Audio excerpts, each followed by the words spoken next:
pembahasan kali ini kita akan membahas mengenai materi modernisasi dan globalisasi. Tapi sebelum itu, ketika kita mendengar kata modern, maka sepintas kemudian kita membayangkan adanya peralatan yang serba modern dan tatanan kehidupan yang modern. Namun demikian, lebih jauh lagi bahwa modernisasi tidak sekedar menyangkut aspek yang material saja, melainkan juga aspek-aspek yang imaterial. Contohnya seperti apa sih? Yang pertama ada pola pikir, tingkah laku, dan yang lain-lain juga. Secara umum, modernisasi mengarah pada suatu bentuk dari perubahan sosial yang terarah dan didasarkan pada suatu perencanaan. Adanya modernisasi tidak lepas dari proses globalisasi. Hal ini dikarenakan hasil dari globalisasi adalah modernisasi. Lantas, apa sih modernisasi itu? Dan apa itu globalisasi? Mari kita pelajari di selanjutnya. Pengertian dari modernisasi dan globalisasi.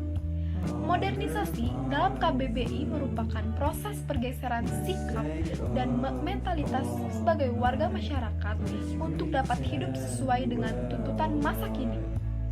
Tapi globalisasi juga menurut KBBI adalah proses masuknya ke ruang lingkup dunia menurut Wilbert dan Amor. Pengertian modernisasi adalah mencakup suatu transformasi total dari kehidupan bersama yang tradisional atau pro-modern dalam arti teknologi serta organisasi, ekonomi, dan politik yang menandai negara-negara. Nah, globalisasi juga dalam arti literal adalah sebuah perubahan sosial berupa bertambahnya keterkaitan di antara masyarakat dan elemen-elemennya yang terjadi akibat transkulturasi dan perkembangan teknologi di bidang transportasi dan komunikasi yang memfasilitasi pertukaran budaya dan ekonomi internasional. Nah, ciri-ciri kepribadian modern itu apa sih? Menurut sosiolog yaitu Alex Ingalls dan Smith menggambarkan adanya tipe kepribadian khusus yang menurut pandangannya sebagai ciri masyarakat modern. Apa aja sih itu? Yang pertama, satu adalah bebas dari kekuasaan tradisional, anti dogmatis dalam berpikir. Yang kedua, memperhatikan masalah publik. Yang ketiga, terbuka terhadap pengalaman baru. Yang keempat, yakin terhadap sains dan nalar. Yang kelima, berencana, tanggap berorientasi ke masa depan, mampu menunda kepuasan. Yang keenam, aspirasi tinggi, berpendidikan, berbudaya, dan profesional. Nah, selain itu, modernisasi juga memiliki syarat-syarat tertentu yang di mana syarat ini dikemukakan oleh para sosiolog kita yaitu Surjono Sukanto. Apa aja sih? Yang pertama adalah cara berpikir ilmiah. Yang kedua, sistem administrasi negara yang baik dan benar-benar mewujudkan birokrasi modern. Yang ketiga, adanya sistem pengumpulan data yang baik dan teratur dan terpusat pada suatu lembaga atau badan tertentu. Dan yang keempat, penciptaan iklim dari yang favorable dari masyarakat terhadap modernisasi dengan cara penggunaan alat-alat komunikasi di masa, di mana hal ini dilakukan secara bertahap karena berkaitan dengan sistem kepercayaan masyarakat itu sendiri, atau yang bisa disebut juga dengan belief system. Yang kelima, tingkat organisasi yang tinggi. Di satu sisi berarti disiplin, sementara di sisi lain berarti pengurangan kemerdekaan. Dan yang terakhir, sentralisasi wewenang dalam perencanaan sosial atau social planning. Nah, selain itu juga, modernisasi memiliki gejala-gejala yang terdapat di Indonesia yang bisa kita amati, mencakup berbagai bidang juga. Apa aja sih? Yang pertama, ilmu pengetahuan dan teknologi. Gejala yang menyangkut ilmu pengetahuan dan teknologi ditandai dengan penemuan dan pembaharuan berbagai unsur teknologi baru yang dapat meningkatkan kemakmuran rakyat.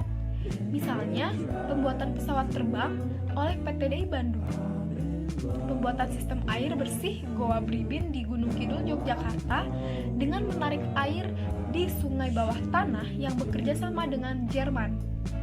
Yang kedua, dalam bidang ekonomi. Kemajuan bidang ekonomi mendorong kemajuan bidang industri menggunakan tenaga modern untuk meningkatkan ekspor dan menarik tenaga kerja. Bidang ekonomi yang menyangkut pola produksi, distribusi, dan konsumsi melibatkan seluruh komponen masyarakat. Oleh karena itu, gejala modernisasi yang muncul juga sangat mudah diamati oleh berbagai kalangan masyarakat, baik yang bersikap terbuka maupun tertutup terhadap gejala modernisasi. Dan yang terakhir, politik dan ideologi. Upaya demokratisasi yang berasaskan Pancasila dengan mengedepankan persamaan-persamaan hak atas ekonomi, hukum, pendidikan, kesehatan, sosial, tanpa diskriminasi menjadi harapan dan tumpuan bagi segenap lapisan masyarakat. Gejala politik dan ideologi modern bercirikan pemikiran-pemikiran baru tentang ketatanegaraan dan falsafah negara. Dan yang terakhir, dalam bidang agama dan kepercayaan. Membangun kehidupan agama dan kepercayaan yang mampu memegang keseimbangan antara nilai-nilai keagamaan dan kemajuan, keseimbangan meraih nilai kehidupan, dunia dan akhirat. Kemajuan dalam bidang agama dan kepercayaan menyangkut aspek nilai maupun pemikiran yang terbuka terhadap berbagai perubahan dan menyikapinya secara positif sehingga ada keseimbangan antara masalah-masalah keduniawian dan masalah-masalah non-keduniawian. Nah, sekarang kita akan membahas bagaimana sih proses terjadinya globalisasi berdasarkan sejarah. Proses terjadinya globalisasi telah dimulai sejak lama. Mari kita simak penjelasan yang selanjutnya. Globalisasi sebagai fenomena abad ke-20 ini dapat dihubungkan dengan bangkitnya ekonomi internasional. Padahal, interaksi antar bangsa di dunia telah ada selama berabad-abad. Benih-benih globalisasi telah tumbuh ketika manusia mulai mengenal perdagangan antar negara sekitar tahun 1000 dan 1500 Masehi. Saat itu, pedagang dari Cina dan India mulai menelusuri negara lain. Selanjutnya, ditandai dengan dominasi perdagangan kaum Muslim di Asia dan Afrika. Fase selanjutnya adalah eksplorasi dunia secara besar-besaran oleh bangsa Eropa. Didukung pula dengan terjadinya revolusi industri yang meningkatkan keterkaitan antar bangsa di dunia. Pada saat itu, berkembang pula kolonialisasi yang membawa pengaruh besar terhadap difusi atau penyebaran antar budaya di dunia. Fase selanjutnya terus berjalan dan mendapatkan momentumnya ketika Perang Dingin berakhir dan komunisme dunia runtuh. Implikasinya, negara-negara di dunia mulai menyediakan diri sebagai pasar yang bebas. Hal ini didukung pula dengan perkembangan teknologi komunikasi dan transportasi. Alhasil, sekat-sekat antar negara pun mulai kabur. Sejak sekolah dasar, kamu sudah mengetahui bahwa letak Indonesia sangat strategis, yaitu di antara dua samudra dan dua benua. Maksudnya, Samudra Hindia dan Pasifik serta benua Australia dan Asia. Karena letak tersebut, berbagai pengaruh dan dengan mudah masuk ke Indonesia. Pengaruh Hindu-Buddha, Islam, Kristen, dan budaya Barat datang silih berganti.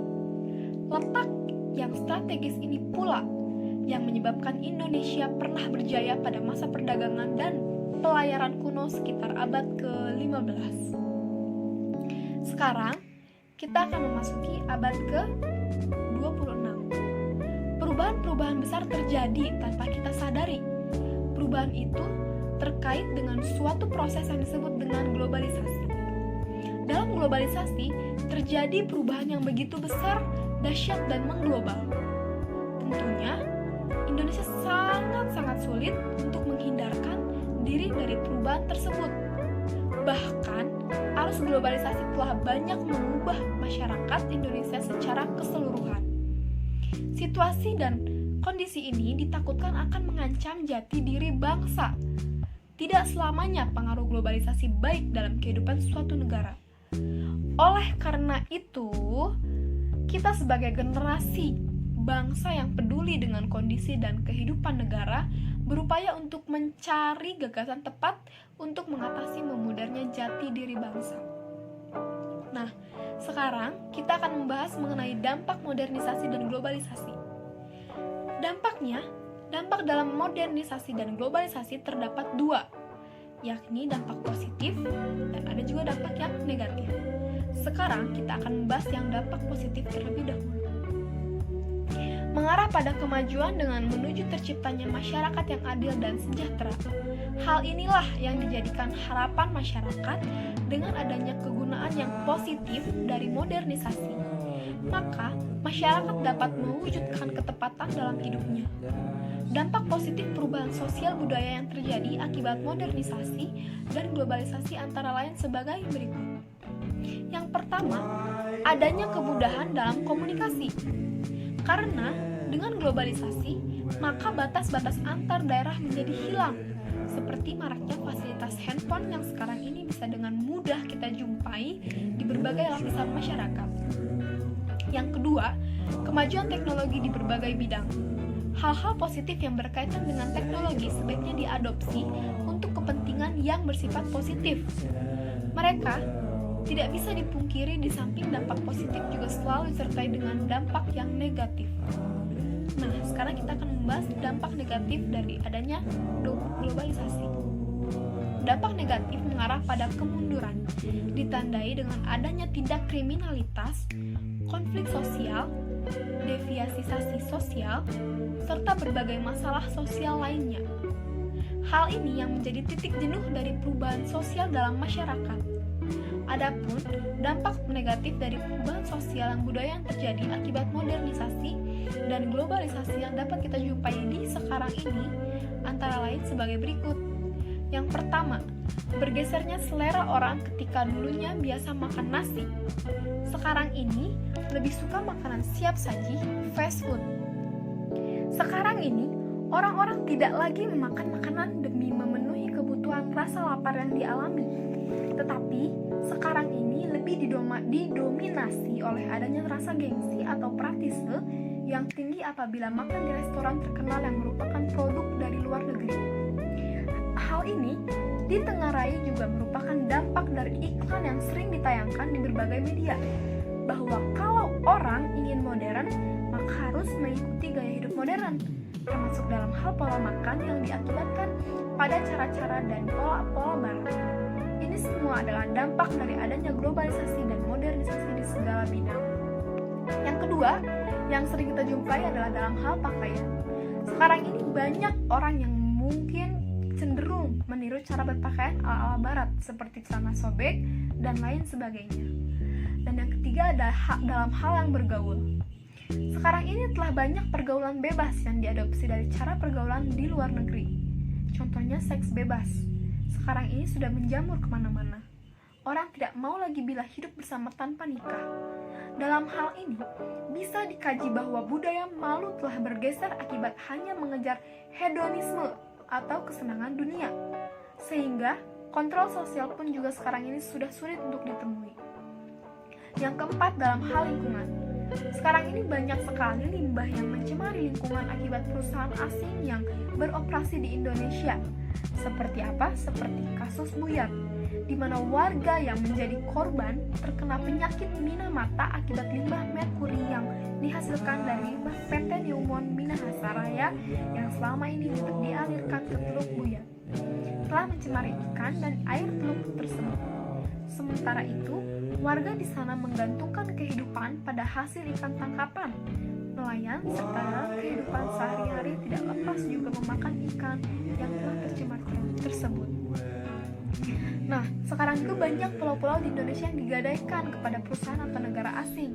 Contohnya, Pulau Bintan telah dikontrakkan untuk dikelola Singapura selama 80 tahun. Sampai saat ini baru berjalan 15 tahun. Bisa dibayangkan betapa banyaknya kekayaan Indonesia yang sebenarnya bisa dinikmati banyak orang untuk menyejahterakan kehidupan masyarakat telah terampas oleh didominasi asing begitu saja. Tentu saja, ini tidak terlepas dari kurangnya kontrol dari masyarakat atas kebijakan pemerintah daerah tempat yang hanya mencari keuntungan semata. Nah, Sekarang kita akan membahas tantangan Indonesia dalam menghadapi modernisasi dan globalisasi yang sedang melanda dunia. Apapun akibatnya, kita harus siap menghadapinya. Kalau kita cermati, globalisasi mengakibatkan dampak baik dan buruk. Tentu kamu sadari sekarang ini, penguasa ilmu pengetahuan dan teknologi semakin berkembang. Hal itu didukung dengan adanya kemajuan di bidang teknologi, informasi, komunikasi, dan transportasi. Misalnya, suatu peristiwa yang terjadi di suatu negara dengan mudahnya dapat diakses ke negara lain. Namun di sisi lain, globalisasi mendorong terjadinya pasar bebas dan imperialisme dalam bentuk baru. Dengan pemberlakuan pasar bebas, batas-batas penanaman modal dan asal barang semakin memburuk atau semakin kabur.